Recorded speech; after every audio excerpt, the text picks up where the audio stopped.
저는 저와 가깝게 지내는 한 목사님 이야기로 오늘 성탄의 의미를 한번 돌아보기를 원합니다. 그냥 H 목사님이라고 제가 표현했으면 좋겠는데요. 이분 어디 가든지 우리가 뭐 여행을 하든지 또 식사를 하든 어떤 모임을 하면 섬겨주는 젊은 직원들이 많이 있습니다. 이제 뭐 아르바이트를 하든지 또 힘든 일을 하는 분들에게 항상 늘 준비했다가 지갑에서 10,000원짜리를 여러 장 꺼내서 한 분이 됐든 두 분이 됐든 세 분이 됐든 섬기는 모든 분들에게 늘 인사하고 격려하는 그런 분이라서 제가 함께 할 때마다 마음이 따뜻해지는 경험을 여러 번 했습니다. 이분이 이제 섬기시는 교회 근처에 여러 식당이 손님들이 오면 함께 가는 단골 식당이 있었는데요. 그 단골 식당에서 일하는 분 중에 한 분이 베트남에서 이제 시집으로 온 젊은 세대기였습니다. 근데 아마 이분의 나이가 그 애치 목사님에게 있는 딸과 비슷한 그런 나이라서 더 마음이 쓰였는지 모르겠습니다. 그래서 이제 자주 인사하고 또 잘 대해주니까 이제 이 베트남에서 온 그 직원도 아주 잘 목사님을 대했는데 어떤 날은 좀 얼굴이 좀 좋지 않아서 이렇게 물어봤다 그래요. 혹시 친정에 다녀온 지 얼마나 됐어요? 이렇게 묻고 싶은 마음이 생겨서 목사님이 이제 물어봤습니다. 다정하게 물어봤는데 이분이 친정이란 말을 잘 이해를 못해서 이제 손님의 요청에 잘 답을 못하니까 당황한 모습을 이 목사님 보게 됐습니다. 그래서 다시 말을 바꿔서 베트남에 있는 집에 어머니와 또 형제들이 있는 집에 다녀온 지 얼마나 되었냐고 물으니까 시집 온 후로 한 번도 가보지 못했다고 그렇게 대답을 하는 것입니다. 이 목사님 마음에 굉장히 좀 아프고 어려움이 있었습니다. 딸이 이제 딸이 시집가고 또 한국에 살지 않고 외국으로 가는 상황이라서 좀 마음이 좋지 않았는데 이 이제 식당에서 섬기는 이 젊은 세대기 집에도 못 가봤구나 하는 생각을 마음에 품게 됐습니다. 한 9년 정도 시집 왔는데 못 갔다고 그렇게 이야기를 하더랍니다. 그날 그 식사하는 내내 이 목사님 마음이 별로 좋지 않았습니다. 저는 우리가 신앙생활을 하면서 갖게 되는 좋은 하나님 주신 선물이 이 마음이라고 생각합니다. 저는 목사님이 그 이야기를 할 때 이분의 마음 가운데 아주 사랑이 풍성한 아버지의 마음이 이분에게 있구나 하는 생각을 갖게 되었습니다. 신앙생활을 할 때 중요한 것은 우리가 어떤 마음을 품는가가 중요한데 하나님께서는 우리가 하나님의 마음 또 그리스도의 마음 또 하나님이 원하시는 그리스도인의 마음을 품는 것을 기뻐하신다고 저는 생각합니다. 그런 일이 있고 나서 어떤 날 크리스마스가 가까웠는데 그 식당을 또 방문하게 되었는데 그날은 또 이 베트남 세대의 얼굴이 아주 밝아 보였답니다. 목사님이 또 관심을 갖고 물어봤습니다. 뭐 좋은 일이 좀 있어요? 이렇게 물어보니까 남편이 이 아내에게는 굉장히 좀 툭툭하고 무심한 사람이었는데 오랫동안 고생한 아내의 고생을 생각하고 시간을 좀 내서 휴가를 내서 베트남에 함께 다녀오기로 했다는 그러한 이야기를 들었습니다. 이 목사님이 뭔가 이분에게 좀 마음을 표시해야 될 것 같아서 늘 목사님들은 뭐 교회 봉투 또 이런 걸들 갖고 다니는데요. 찾아봤는데 주머니에도 없고 또 차에도 없었답니다. 그래서 할 수 없이 식당에 있는 하얀 냅킨에다가 자기의 마음을 좀 담아서 그냥 줄 수 없어서 좀 잘 다녀오라고 또 아주 행복한 시간이 됐으면 좋겠다고 축복의 메시지를 써서 고이 그 자기가 주고 싶은 마음을 전달을 했다고 그럽니다. 이야기를 얼마 후에 저희 목사님과 함께하는 모임에서 듣게 되었는데 저는 그 목사님을 다시 보게 되었고 또 그 목사님을 더욱더 생각하게 되었습니다. 뭐 그냥 주어도 고마운 마음을 전할 수 있는데 좀 더 예의 바르고 정중하게 한국에 와서 고생하는 그 마음을 잘 알고 내가 또 당신을 존중합니다. 저는 이런 마음이 그리스도의 마음이라고 다시 한번 생각하게 되었습니다. 요한 1서 저희들이 4장을 오늘 여러분이 함께 읽으실 수 있는 이번 주에 읽을 성경의 본문으로 제가 정해드리고 또 주보에 읽도록 요청했는데요. 요한 1서는 성탄을 맞이하는 우리에게 어떤 생각을 가지고 성탄을 맞이해야 할지를 잘 보여주는 그런 말이라고 생각합니다. 요한 1서는 아주 분명하게 몇 가지 주제를 우리한테 전해주는데, 첫 번째는 하나님의 본질은 사랑이시라는 것입니다. 사랑하는 자들이여, 우리가 서로 사랑해야 합니다. 사랑은 하나님께 속한 것이고, 사랑하는 사람마다 하나님으로부터 나서 하나님을 알고, 사랑하지 않는 사람은 하나님을 알지 못합니다. 이는 하나님이 사랑이시기 때문입니다. 여러분이 반드시 암송해야 하고 그 뜻을 좀 더 깊이 마음에 새겨야 하는 아주 중요한 내용입니다. 하나님의 본질은 사랑이시라는 것입니다. 우리의 마음 가운데 우리와 별로 관계가 없는데, 나한테 별로 이득이 없는데, 그럼에도 불구하고 누군가를 향한 사랑의 마음이 여러분의 마음 가운데 주어진다면 그것은 하나님께서 여러분 안에서 일하시는 것입니다. 즉 하나님의 역사입니다. 그렇게 하나님이 일하실 때는 여러분의 마음을 제한해서는 안 됩니다. 그 하나님의 일하심이 흘러갈 수 있도록 여러분이 좋은 일종의 길이 되어야 합니다. 좋은 통로가 되어야 합니다. 저는 성탄절이 그 통로로서의 우리의 쓰임을 결정하는 아주 중요한 절기라고 생각합니다. 이 하나님의 사랑이 우리에게 나타나셨습니다. 여기 나타났다는 것은 눈으로 보고 우리가 느낄 수 있고 만질 수 있고 체험할 수 있다는 거죠. 하나님의 사랑이 우리에게 나타났는데 그 나타난 것이 무엇인가 하면 독생자를 세상에 보내신 것입니다. 즉 그리스도께서 이 땅에 오신 성탄절에 우리가 읽기에 아주 적합한 구절입니다. 독생자를 우리에게 보내신 것, 그 아드님을 보내신 것은 우리를 살리려 하심입니다. 또 중요한 네 번째의 주제는 무엇인가 하면 우리가 하나님을 먼저 사랑한 것이 아니고 하나님이 먼저 우리를 사랑하셔서 아들을 보내주셨다는 것입니다. 때로 우리가 신앙생활을 오래 하다 보면 또 그리스도의 이름으로 무엇인가 의미 있는 일을 자주 하는 분들은 이 순서를 착각할 때가 있는 것 같습니다. 내가 먼저 하나님을 사랑한 것 같을 때가 있습니다. 하나님을 사랑한다고 우리가 쉽게 고백하거나 이야기할 때도 많이 있습니다. 그러나 본질적인 순서는 하나님이 먼저 사랑하신 것입니다. 그래서 결론이 이렇게 되어 있죠. 하나님이 우리를 사랑하셨으니 우리가 사랑하는 것이 마땅합니다. 저는 성탄절 여러분들이 하나님 나라의 사람이 살아가는 일종의 하나님의 마음을 품는 그러한 삶의 방식을 한번 점검하시고 드러내는 시간이 되시면 좋겠습니다. 성탄절이 앞으로 얼마 남지 않았죠. 한 주하고 절반 남았는데요. 열흘 남았는데 충분한 시간입니다. 하나님의 사랑이 우리에게 나타나셨고 우리가 하나님을 먼저 사랑한 것이 아니고 하나님이 우리를 먼저 사랑하셔서 그 아들을 보내시고 우리를 살게 하시고 우리가 사랑할 수 있도록 도와주셨는데 그 하나님의 마음이 나를 통하여 여러분을 통하여 흘러가도록 그렇게 쓰임받는 시간이 되시면 좋겠습니다. 저는 그 목사님을 생각하면서 지난주에 저희 연회에 감리사님들과 함께 감리사 연수를 좀 하자는 요청을 저희가 받아서 베트남에 다녀오고 저는 이틀 있다가 왔는데요.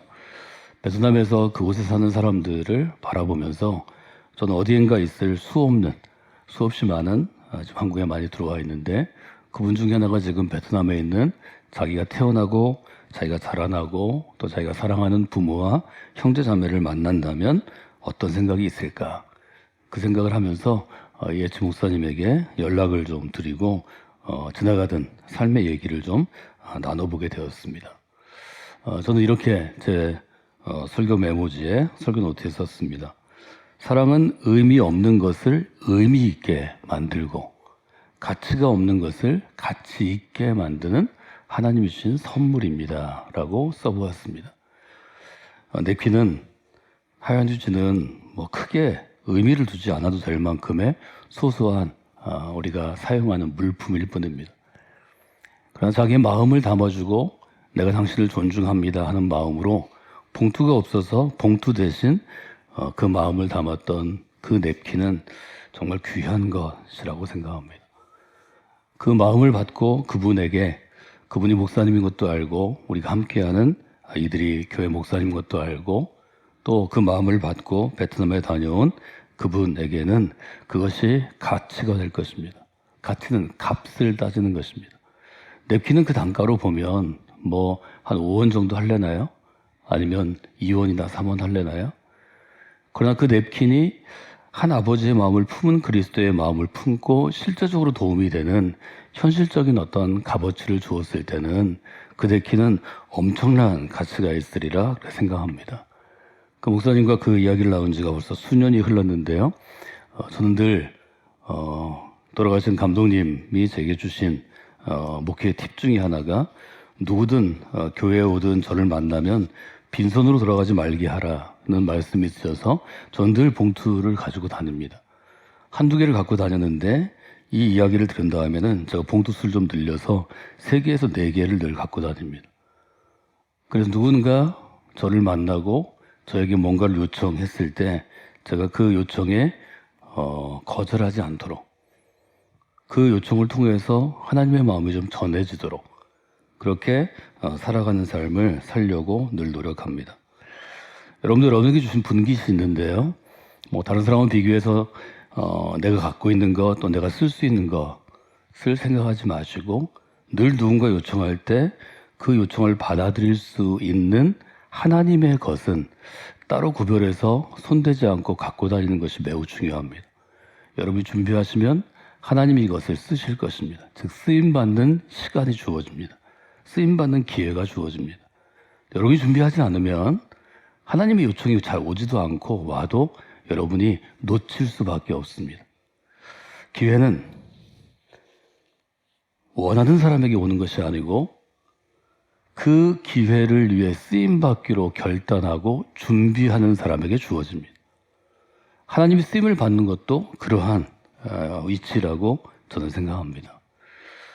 요한일서의 말씀을 읽으면서 또 그 에치 목사님이 살아가는 삶의 몇 가지 자기의 삶을 나누는 방법을 나누면서 저는 레위기 19장이 이스라엘 사람들에게 주어진 이유를 생각해 보았습니다. 19장 9절로부터 10절은 아주 간단한 이야기입니다. 어떤 밭이든 어떤 포도원이든 추수할 때가 있습니다. 수확할 때가 있습니다. 일종의 수확하는 방식, 하나님 나라의 백성 이스라엘 사람들이 수확하는 방식에 대해서 이야기합니다. 9절에 보면 이렇게 얘기하죠. 너희 땅에서 곡식을 거둘 때, 추수할 때 너는 반 모퉁이까지 다 거두지 말라. 밭을 한번 직사각형으로 여러분이 그림을 한번 그려보시면 좋겠습니다. 직사각형을 그리면 네 귀퉁이에 모퉁이가 공간이 있습니다. 근데 수확을 할 때 모퉁이는 곡식을 거두지 말고 잘라내지 말고 곡식이 달려있는 그대로 놓으라는 것입니다. 왜 그럴까? 생각을 한번 여러분도 해보시고 또 그 의미들을 돌아보시면 좋을 것 같습니다. 여러분이 낫을 들고 가을에 추수해 보신 분들은 알겠지만 낫을 들고 벼를 베다 보면 곡식 나달들이 떨어집니다. 그 떨어진 이삭을 줍지 말라고 레위기는 분명하게 이스라엘의 땅에 있는 사람들에게 명령합니다. 또 밭이 없으면 포도원에서 농사 지을 수 있습니다. 포도 농사 지을 수 있습니다. 그 포도원의 열매도 다 따지 말라는 것입니다. 포도도 여러분이 따다 보시면 따기 쉬운 곳에 걸려 있는 것이 있고 잎사귀 뒤로 숨겨져 있는 것이 있는데 따기 쉬운 건 하지만 일일이 다 찾아서 따지 말고 좀 남겨두라는 것입니다. 포도원에서 수확하다 보면 떨어진 열매가 있는데 줍지 말라는 것입니다. 왜 이런 명령을 하셨을까? 거두지 말라, 다 따지 말라, 줍지 말라. 이 점을 한번 여러분들이 생각해 보시면 좋을 것 같습니다. 이 구절들이 갖고 있는 단어의 의미들을 설명하는 것보다 이것이 왜 하나님 나라의 백성이 살아가는 방식인지를 한번 생각하시고 그 방식들을 써보시면 좋겠습니다. 첫 번째 레위기의 명령은 다 거두지 말고 떨어진 것도 줍지 말라입니다. 저는 이렇게 생각해 보았습니다. 내가 열심히 사람들을 써서 혹은 내가 노력해서 내게 주신 밭에서 내게 주신 땅에서 곡식을 가꾸고 수확할지라도 그 수확한 모든 것이 나의 것은 아니다. 이렇게 써보았습니다. 우리도 똑같습니다. 여러분이 어떤 직장에서 일하든지 여러분이 어떤 사업의 일터에서 주신 사업 터전에서 일하든지 내가 거둔 것은 다 나의 것이라는 생각인데 그렇지 않다는 거죠. 여러분 생각해 보십시오. 농부가 할 수 있는 일은 하지만 할 수 없는 것 때문에 곡식이 자라고 열매 맺고 잘 익어가는 것입니다. 우리는 햇빛을 공급하지 않습니다. 우리는 공기나 바람을 공급할 수 없습니다. 우리는 비를 줄 수 있는 사람이 아닙니다.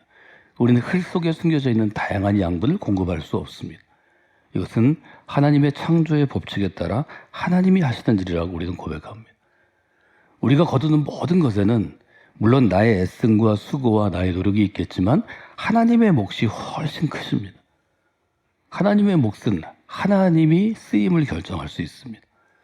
모든 것은 주인이 쓰임을 결정하는 것입니다. 사실 우리는 주인이 아닙니다. 이것이 성경이 갖고 있는 굉장히 중요한 사상입니다. 한 해를 돌아보고 또 성탄과 같은 사랑의 나눔과 사랑의 기적이 필요한 또 사랑의 기적이 요청되는 때를 지나면서 한 해를 좀 살아온 내가 또 내게 주어진 시간이든 인생이든 아니면 어떤 소유든 또 재정이든 재능이든 어떤 자세로 살고 있나를 한번 돌아보시면 좋을 것 같습니다. 나의 밭에 있는 것, 나의 밭에서 열린 수확이라고 해서 모두가 나의 것이 아니다. 이것이 하나님 나라에서 살아가는 이스라엘 사람들, 하나님 나라의 백성에게 주시는 분명한 하나님의 원칙입니다. 그래서 이렇게 명령하십니다. 남겨두라는 것입니다. 하나님께서 직접 먹이고 직접 보호해야 될 사람이 있습니다. 그것은 신명기가 얘기하는 것처럼 고아와 홀로 된 여인, 과부와 외국인들과 가난한 사람들입니다. 가난한 사람들과 거류민, 여기 거류민은 이방인이라고 불리는 이스라엘 사람이 아니지만 이스라엘 사회에서 살아가는 외국인을 의미합니다.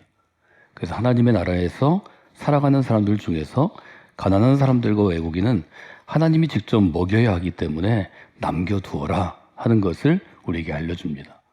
이 점을 한번 여러분들이 잘 생각해 보시면 좋겠습니다. 곡식을 다 거두지 않고 남겨둘 때 그때 의미가 발생됩니다. 이것은 내게 주셨다고 해서 나의 것이 아니라 하나님의 것입니다. 그것을 먹는 사람들에게는 그 의미를 따라 값어치가 정해집니다. 내게 주신 인생은 참 소중하구나. 밭 고퉁이와 이삭에 곡식을 남겨두라는 그 의미들을 한번 돌아보시고 그것들이 실제로 쓰여진 것을 한번 생각해 보시면 좋을 것 같습니다.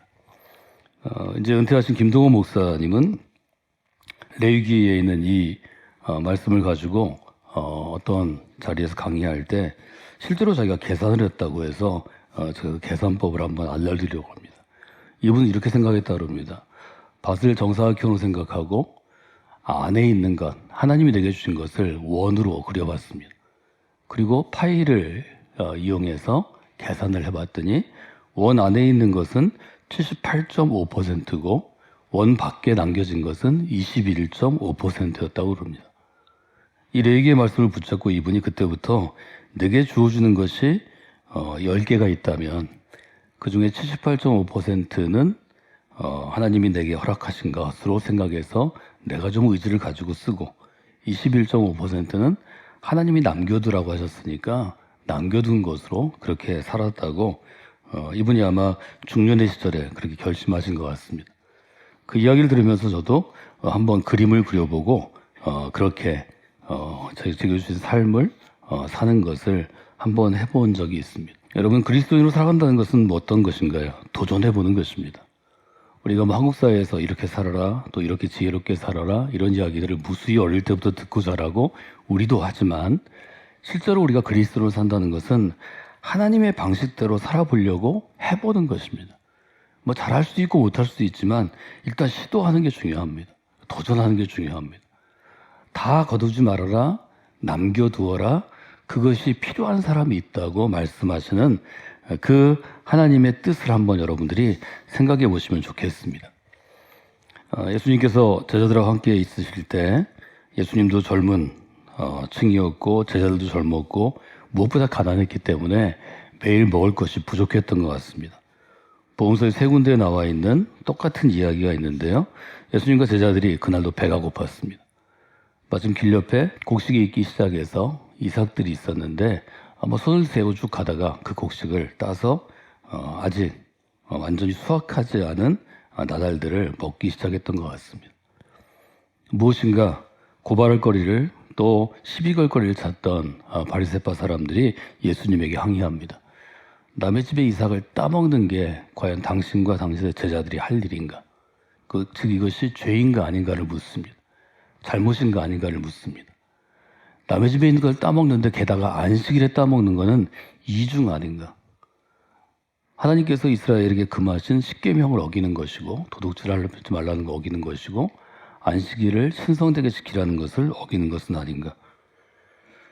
그 질문과 이 레위기가 연결돼서 생각해 보았습니다.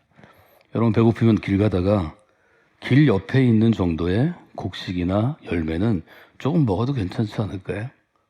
배고파 쓰러지고 죽는 것보다 그 사이가 그 정도는 허용하는 게 좋은 사이가 아닐까요? 길 옆에 트럭을 세워두고 밭의 한가운데에 가서 남의 집 것을 수확해서 가져간 것은 큰 도둑질이지만 배고픈 사람이 옆에 익은 정도를 조금 먹는 것을 우리가 도둑질로 생각하는 것은 우리 사회가 어떤 정도의 사회를 살아가는지를 우리가 알 수 있습니다. 바리새파 사람들의 관심은 어디에 있었습니까? 죄인가 아닌가? 이것이 지킬 수 있는 것인가 없는 것인가? 이 규칙에 얽매인 사람들이죠.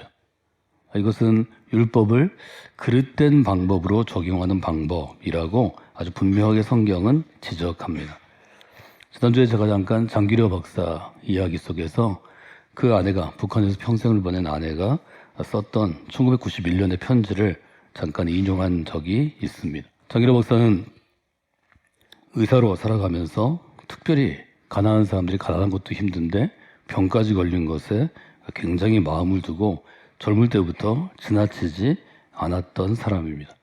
편지 중에 마지막 문단에 그런 글이 있습니다. 당신이 그곳에서도 당신답게 산다는 것을 조카 혜원의 편지를 받기 전부터 저는 알고 있습니다. 이 한마디가 많은 것들을 함축해서 우리에게 전해준다고 저는 그렇게 생각했습니다. 아주 젊은 시절부터 이분은 추운 겨울이면 자기가 입고 있던 외투를 벗어주고 자기는 꽁꽁 얼어 들어온 그런 일이 자주 있었고 또 낡은 구두 한 켤레를 버티면서도 병원 옥상의 한 칸 옥상방에 사는 것을 아주 귀하게 여겼다는 것을 그와 함께 삶을 나눈 분들이 깊이 기억하고 또 따라서 살려는 사람들이 많이 있는 것 같습니다. 성탄절이 어떻게 하면 의미가 있을까요? 여러분이 그리스도를 통해 보내주신 하나님의 사랑으로 별로 의미 없던 것들이 의미 있는 존재로 변화되는 경험을 좀 반드시 하시면 좋겠습니다. 가치 없는 것이 가치 있는 존재로 변화되는 경험을 하시면 좋겠습니다. 그리고 더 중요한 것은 여러분이 누군가에게 그 사람에게 의미를 주고 가치를 아버지의 마음으로 좀 경험하도록 해주셔서 그분이 성탄절을 생각할 때 이 성탄절 예수님을 통한 사랑은 나의 삶에 별로 의미 없게 보여지던 것들이 의미 있는 존재로 바뀌게 되고 값어치 없이 여기던 것들이 값진 존재로 바뀌는 그런 경험을 하는 그런 절기가 될 때 하나님께서 이 땅 가운데 그 아들을 보내시는 예수님을 보내주신 그 사건이 우리 모두에게 의미 있게 다가오리라 저는 그렇게 생각합니다. 그래서 저는 두 가지 말씀드렸습니다. 하나, 이 성탄절 여러분이 먼저 아버지의 마음을 경험하시는 분들이 되시면 좋겠습니다. 두 번째는 그 아버지의 마음으로 누군가에게 그 사람에게 소중한 무엇을 여러분이 제공하는, 공급하는 공급자가 되시면 좋겠습니다. 여러분이 공급하면서 의미 있음을 깨닫게 될 것이고 가치 있는 인생으로 내가 쓰임받는 것을 경험하게 될 것입니다. 그분은 하나님의 사랑을 여러분의 손을 통해 공급받음으로 삶의 의미를 느끼게 되고 삶의 가치를 깨우치는 아주 그런 귀한 경험들이 이 성탄 가운데 있으면 좋겠습니다. 여러분이 그런 삶 가운데 쓰임받기를 주님의 이름으로 부탁을 드립니다.